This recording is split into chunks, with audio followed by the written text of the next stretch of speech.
ಕಾಂಗ್ರೆಸ್ ಸರ್ಕಾರಕ್ಕೆ ಪ್ರೆಸೆಂಟ್ ಆಗಿ ಮಾರ್ಪಾಡು ಮಾಡುತ್ತಿರೋ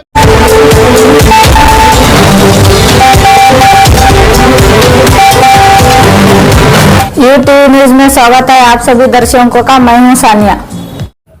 ಎಸ್ಪಿ ಅವರಿಗೆ ಮನವಿ ಕೊಡುವಂತಹದೊಂದು ನಾವು ಚಟುವಟಿಕೆಗಳನ್ನ ಇವತ್ತು ಮಾಡಿದೀವಿ। ಈ ಒಂದು ಉಗ್ರ ಹೋರಾಟಕ್ಕೆ ಕಾರಣವೇನಂದ್ರೆ ಇವತ್ತು ಜೈಲಿನಲ್ಲಿ ಇರುವಂತಹ ಉಗ್ರಗಾಮಿಗಳಿಗೆ ಐಷಾರಾಮಿ ಜೀವನವನ್ನ ನಮ್ಮ ಈ ಸರ್ಕಾರ ಕೊಡ್ತಿದೆ। ಅವ್ರಲ್ಲಿ ಮೊಬೈಲ್ಗಳ ಬಳಕೆ ಆಗಿರ್ಬೋದು, ಅಂದ್ರೆ ಜೈಲ್ ಅಂದ್ರೆ ಒಂದು ಪಬ್ ತರ ಆದ್ರೆ ರೆಸಾರ್ಟ್ ತರ ಮಾಡ್ಬಿಟ್ಟಿದ್ದಾರೆ।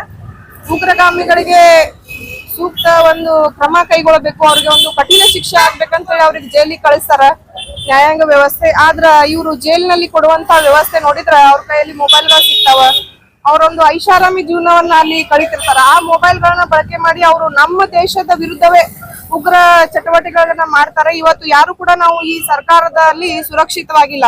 ಇವತ್ತು ಮಹಿಳೆಯರಾಗಿರ್ಬೋದು ಮತ್ತು ನಮ್ಮ ದೇಶದ ಯುವಕರಾಗಿರ್ಬೋದು ಮತ್ತು ನಮ್ಮ ಎಲ್ಲರನ್ನ ಸಲಹುತ್ತಿರುವ ನಮ್ಮ ರೈತ ಬಳಗದವರಾಗಿರ್ಬೋದು ಇವತ್ತು ಬೀದಿಗೆ ಬಂದು ಹೋರಾಟಗಳನ್ನ ಮಾಡುವ ನಿಟ್ಟಿನಲ್ಲಿ ಅವ್ರಿಗೆ ತಮ್ಮ ಮನೆ ಮಠ ಬಿಟ್ಟು ತಮ್ಮ ಕೆಲಸ ಕಾರ್ಯ ಬಿಟ್ಟು ಹೊಲದಲ್ಲಿ ಕೆಲಸ ಮಾಡೋದನ್ನ ಬಿಟ್ಟು ಇವತ್ತು ಬೀದಿಗಿಳಿದ ಹೋರಾಟಗಳನ್ನ ಮಾಡ್ಲಿಕ್ಕೆ ಈ ಸರ್ಕಾರ ಹಚ್ಚಿದ। ಅದಕ್ಕ ಈ ಸರ್ಕಾರ ಯಾವುದೇ ತರಹದ ಸಮಾಜಕ್ಕೆ ಒಂದು ಒಳಿತಾಗಿಲ್ಲ ಅಂತ ಹೇಳಿ ನಂದೊಂದು ಅನಿಸಿಕೆ। ಈ ಎಲ್ಲಾರ ಹೊಣೆ ಹೊತ್ತು ಈ ನಮ್ಮ ಮುಖ್ಯಮಂತ್ರಿಗಳು ಮತ್ತು ಗೃಹ ಸಚಿವರು ನೇರವಾಗಿ ರಾಜೀನಾಮೆ ಕೊಡ್ಬೇಕಂತ ಹೇಳಿ ನಾ ಈ ಸಂದರ್ಭದಲ್ಲಿ ಬಯಸಿದ್ದೀನಿ।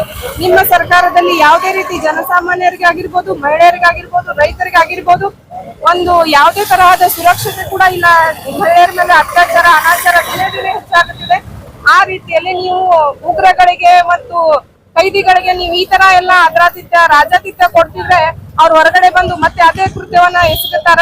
ಹೀಗಾಗಿ ಅದನ್ನೆಲ್ಲ ಕೂಡ ತಕ್ಷಣ ನಿಲ್ಲಿಸಬೇಕು, ಇದ್ರ ಮೇಲೆ ಕಠಿಣ ಕ್ರಮ ಕೈಗೊಳ್ಳಬೇಕು।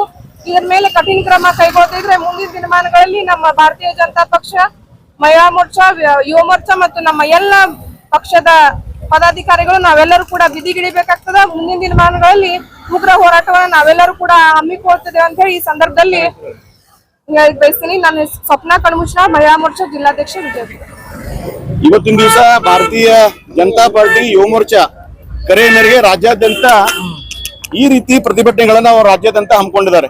ವಿಶೇಷವಾಗಿ ಇವತ್ತು ನಾವು ಜಿಲ್ಲಾ ಪೊಲೀಸ್ ವರಿಷ್ಠಾಧಿಕಾರಿಗಳ ಕಚೇರಿಗೆ ಯಾಕೆ ಮುತ್ತಿಗೆ ಹಾಕೇವೆ ಅಂದ್ರೆ ಮೊನ್ನೆ ದಿವಸ ಬೆಂಗಳೂರಿನ ಪರಪ್ಪನ ಆಗ್ರಹದಲ್ಲಿ ಏನ ಸಾದಿಕ್ ಎಂಬ ಉಗ್ರಗಾಮಿ ಇರಬಹುದು ಅಥವಾ ಉಮೇಶ್ ರೆಡ್ಡಿ ವಿಕೃತ ಕಾಮಿ ಈ ರೀತಿ ಜೈಲಿನಲ್ಲಿ ಇರುವಂತ ಕೈದಿಗಳಿಗೆ ರಾಜ್ಯಾತೀತವಾಗಿ ಮೊಬೈಲ್ಗಳಿರ್ಬೋದು, ಟಿವಿಗಳಿರ್ಬೋದು ಈ ರೀತಿ ವಿಡಿಯೋಗಳು ವೈರಲ್ ಆಗಿದಾವ್, ಸಾಮಾಜಿಕ ಜಾಲತಾಣದಲ್ಲೆಲ್ಲ ನೋಡ್ತಾ ಇದೇವು।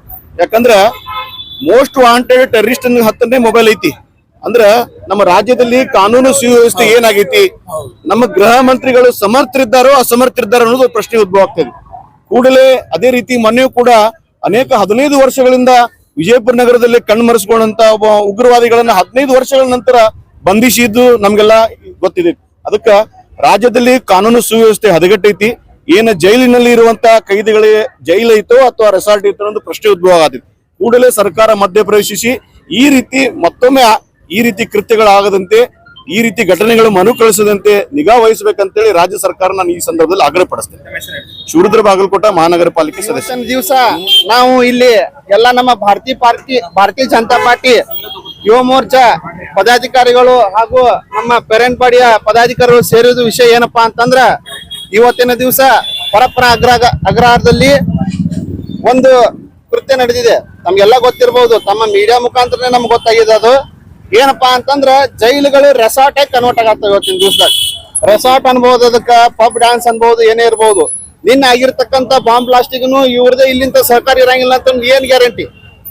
ಅದಕ್ಕ ಅಲ್ಲಿ ಅವರಿಗೆ ಎಲ್ಲಾನು ಲ್ಯಾಪ್ಟಾಪ್, ಮೊಬೈಲ್, ಉಗ್ರರಿಗೆ, ರೇಪಿಸ್ಟ್ಗಳಿಗೆ ಇಂಥ ಕೃತ್ಯಗಳು ಮಾಡಕ್ ಅವ್ರಿಗೆ ಎಲ್ಲಾನು ಸಹಕರಿಸ್ತದೆ ಸರ್ಕಾರ।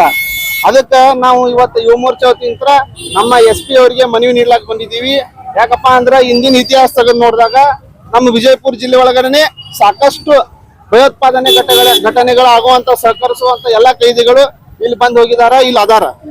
ಅದಕ್ಕ ಇದು ನಮ್ದು ಬಹಳ ಒಂದು ಬ್ಯಾಡ್ಲಕ್ ಅನ್ಕೋಬೇಕು। ಮುಂದಿನ ದಿನದೊಳಗ ಈ ಒಂದು ಯಾವ್ದು ಇಂಥ ಕೃತ್ಯ ಆಗಬಾರ್ದಂತ ಖಂಡಿಸಿ ಇವತ್ತಿನ ದಿವಸ ನಮ್ಮ ಪದಾಧಿಕಾರಿಗಳು ನಮ್ಮ ಎಲ್ಲಾ ಹಿರಿಯರ ಜೊತೆಗೆ ಬಂದು SP ಅವ್ರ ಮನವಿ ಕೊಟ್ಟಿದೀವಿ. ಅದೇ ಮುಖಾಂತರ ನಾವು ನಮ್ಮ ಗೃಹ ಸಚಿವರು ಮತ್ತೆ ಮುಖ್ಯಮಂತ್ರಿಗಳು ಈ ಕೃತ್ಯವನ್ನು ಕೂಡಲೇ ಎಚ್ಚೆತ್ತುಕೊಂಡು ಅವರಿಗೆಲ್ಲಾನು ಸರ್ಕಾರ ಬಂದ್ ಮಾಡಬೇಕು, ದೇಶದ ವಿರೋಧ ಚಟುವಟಿಕೆಗಳಿಗೆ ನಿಂದಿಸಬೇಕಂತ ಹೇಳಿ ತಮ್ಮಲ್ಲಿ ಮನವಿ ಮಾಡ್ಕೋತೀನಿ. ಶ್ರೀಧರ್ ಬಿಜರ್ಗಿ, ಇಂದಿನ ನಿಕಟಪೂರ್ವ ಜಿಲ್ಲಾ ಉಪಾಧ್ಯಕ್ಷ, ಭಾರತೀಯ ಜನತಾ ಪಾರ್ಟಿ ಯುವ ಮೋರ್ಚಾ.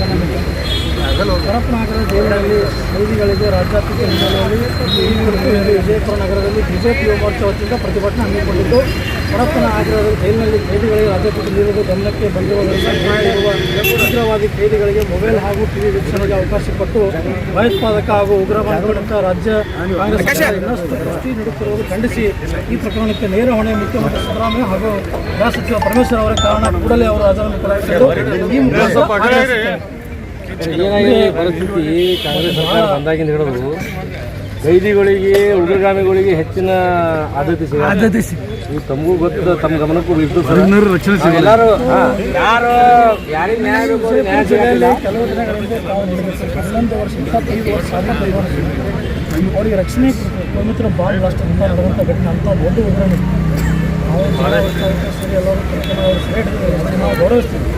ಆದರೆ ಈ ಗೃಹ ಮಂತ್ರಿಗಳು ಮುಖ್ಯಮಂತ್ರಿಗಳು ಏನು ಕೆಲಸ ಮಾಡ್ತಾರೆ, ದೇಶದ್ರೋಹ ರಕ್ಷಣೆ ಮಾಡ್ತಾರೆ. ಭಾಳ ನೋವಿನ ಸಂಗತಿ. ಇಂಥವ್ರಿಗೆ ಒಂದು ರಕ್ಷಣೆಯಿಂದ ಇವತ್ತು ನೋಡಿ ದೆಹಲಿಯಲ್ಲಿ ಸಿಕ್ಕಂಥ ಭಾಳ ಬ್ಲಾಸ್ಟ್ ಆಗಿದೆ. ಭಾಳ ನೋವಿನ ಸಂಗತಿ. ದಯಮಾಡಿ ಘಟನೆ ಶಿಕ್ಷೆ ಕೊಡಬೇಕು. ದಯವಿಟ್ಟು ತಾವು ಕಾನೂನು ಎಲ್ಲರೂ ನಮ್ಮ ಸರ್ಕಾರ ಮಾಡಬೇಕು. ಬಿಜಾಪುರದಲ್ಲೂ ಇಂಥ ಘಟನೆಗಳು ನಡೀಬಾರ್ದು. लेटेस्ट न्यूज अपडेट्स के लिए YouTube एक्सप्रेस को सब्सक्राइब कीजिए, साथ में बेल आइकॉन को भी क्लिक कीजिए, साथ ही साथ लाइक, शेयर और कमेंट करना ना भूलिए।